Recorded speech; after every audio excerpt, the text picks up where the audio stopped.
Yo, what up guys? Oliver here with Texas Flips. Today I got another flipping video for y'all. Today I'm going to be flipping all my trainers. Don't have very many, and the ones I do have aren't very good. Only got maybe one or two that I would consider good. So I'm going to start from best to worst. So, best trainer I have, that would definitely be the Squiddy B. This thing is around $50. Definitely worth it. It is pretty great. I've flipped this thing for about a month. Still in fantastic shape. Yeah, I don't have a whole lot to say about this one other than it's a great option if you're looking for, it's pretty bad, you're looking for a decent starter. This is probably the best you can get. It's around $60 off squidindustries.com or Amazon. It's not always on Amazon, but occasionally it will be on there.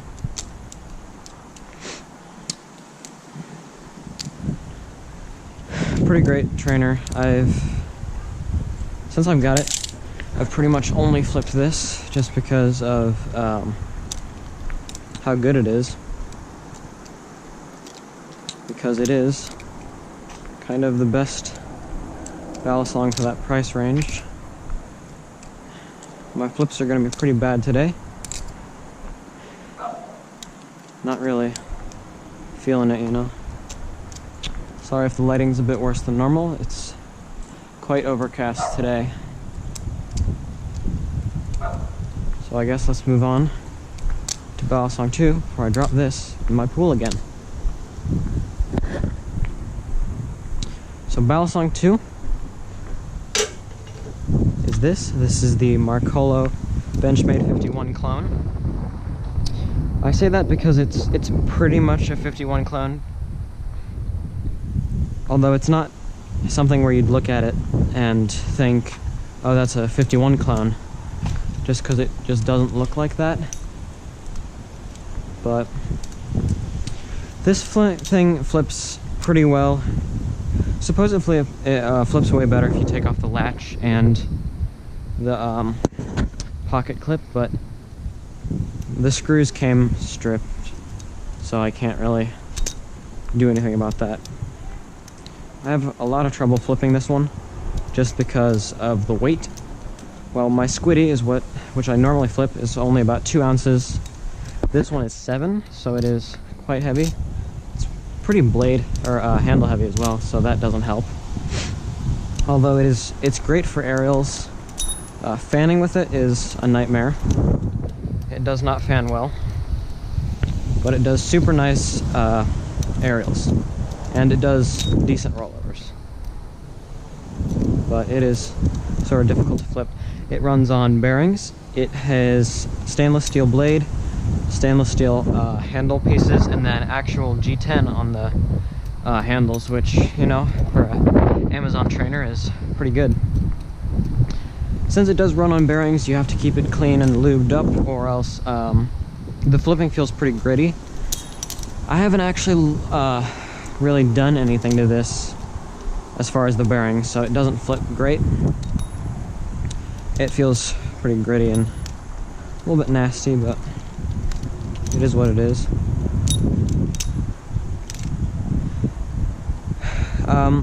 Actually, since I've got it, I've never had to put Loctite on these pivots, which is surprising because normally pivots on these sort of things, the screws come out pretty much immediately, but this thing has held its screws for quite a long time. The only ones that did come out were these Zen pin screws, backed out immediately, and I Loctited them twice, and they still backed out, so I ended up actually super gluing them in. You can see that little, how they're kind of yellowish now. It's because I super glued them, because even with Loctite, they still came out. So that's the Marcolo trainer from Amazon. I'll link all of the ballast songs in the description if you want to pick those up. So let's go on to the next one. Alright, on to the next trainer. We have this gold one, also from Amazon. Most of the ones in this video are going to be from Amazon, and they're going to be pretty bad, just because that's where I started. And I still have pretty much every Balisong I've owned, with the exception of 2 or 3. But this one,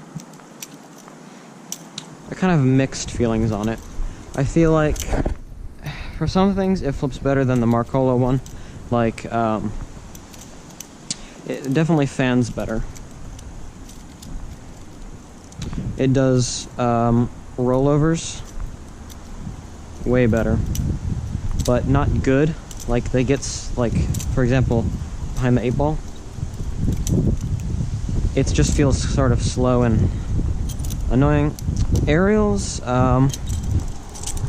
this thing is alright. Like, the weight of this one is definitely better than the last one, just because it's a lot lighter, even though it is all like CCC garbage. Got bronze washers in there, I believe. Tang pin construction, meaning there's 2 pins here instead of 2 pins in the handles. Unfortunately, that does mean lots and lots of handle slap. Also, it pinches you a lot, so there's that.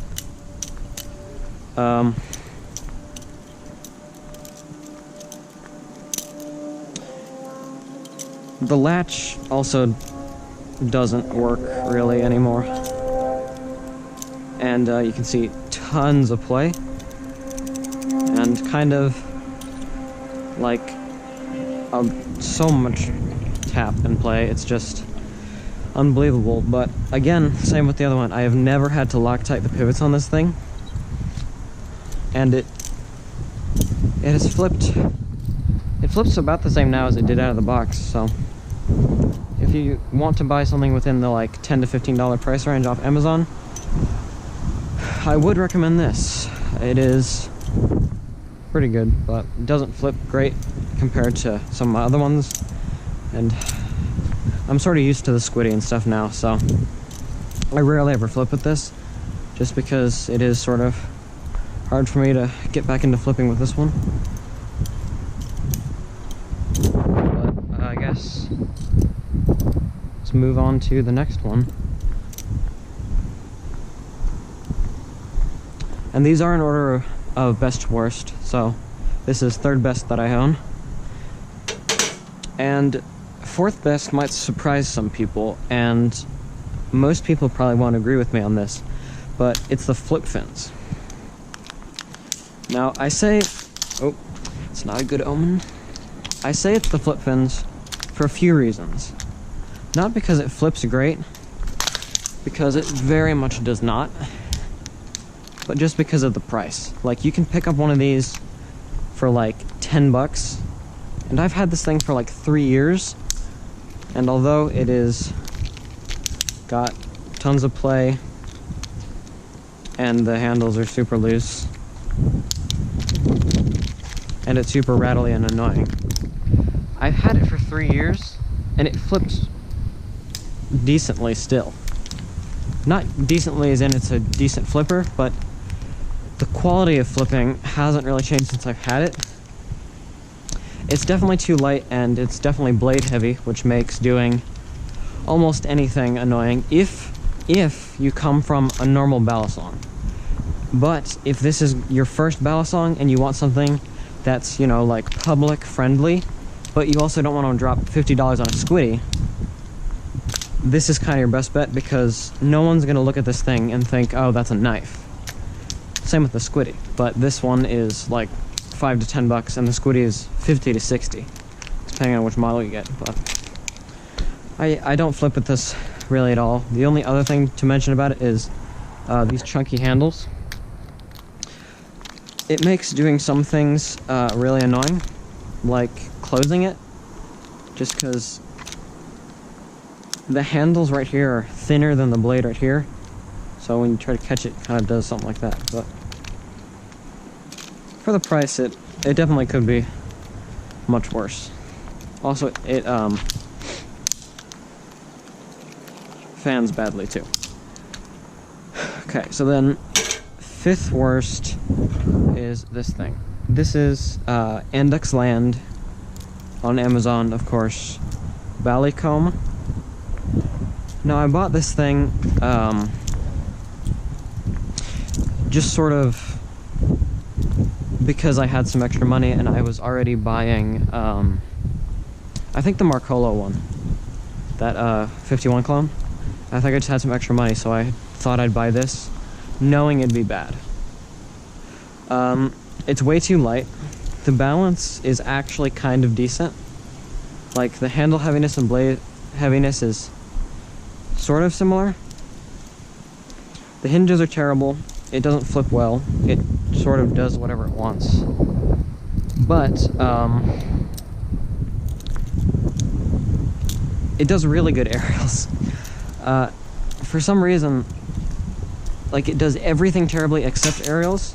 Now, it doesn't do aerials good, by any means, but it just does them better than anything else. Rollovers, it does okay. And this comb blade, you obviously can't comb your hair with it, it just sort of like rips your hair out. It's also quite uncomfortable to flip with because of, well, that. If you happen to do a trick and your fingers get caught there, it rips your knuckles up. And it's gone now. Good riddance. I am never going to use that anyway, so I'm going to go get that out real quick and I'll be right back. Alright, the trainer has been rescued from the pool. This is not going to be a recurring theme of me dropping something in the pool every single time. I don't know if I'm going to try to save this thing from rust or if I'm just going to throw it away.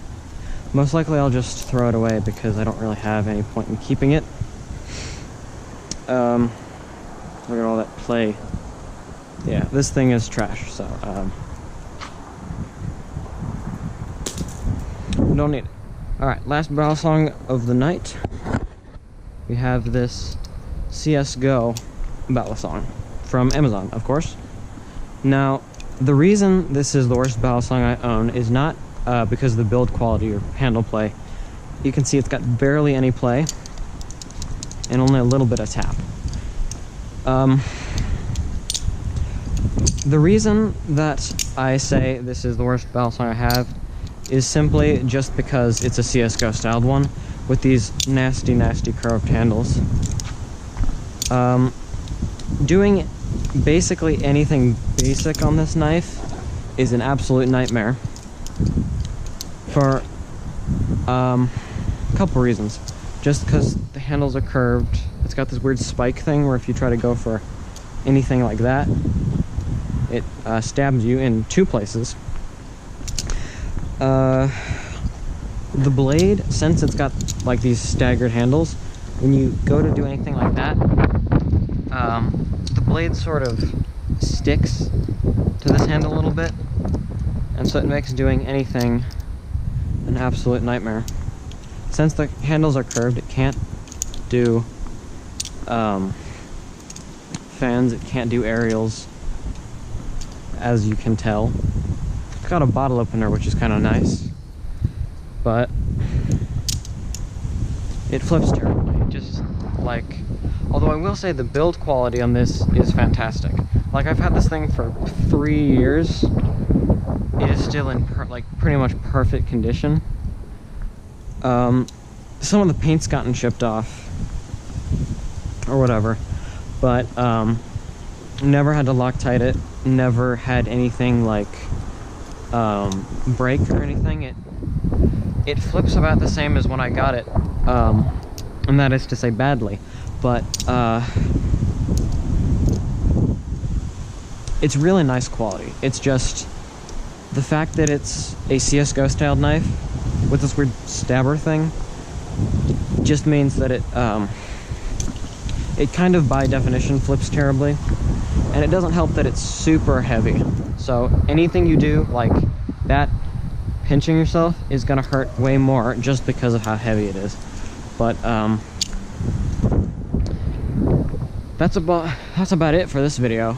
If you want any of these trainers, I will link them all in the description. I would definitely recommend, above all else, the best cheap-ish trainer you can get is the Squiddy for sure. It's about $60, so it's by far the most expensive one on the list. If you want, what I'd say is maybe the best trainer in the like sort of $25 range, without going onto AliExpress and weird clones and stuff, although this is technically a clone, I guess, is probably this Marcolo trainer. I mean, before I got the Squiddy, I was super happy with this thing. I just can't flip it anymore because I'm used to the Squiddy's weight and stuff. But if you do get this, I would recommend removing the pocket clip and latch. I just couldn't do it because the screws were stripped right when I got it. But oh yeah, and I think all of the Balisongs from Amazon, for the most part, like Andex Land 1, this Marcolo,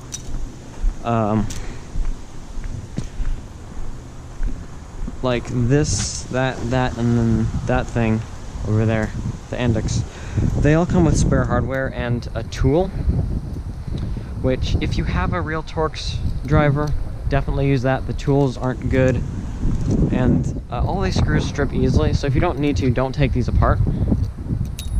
With the exception of this one, you could probably take apart carefully and take off the latch and pocket clip. But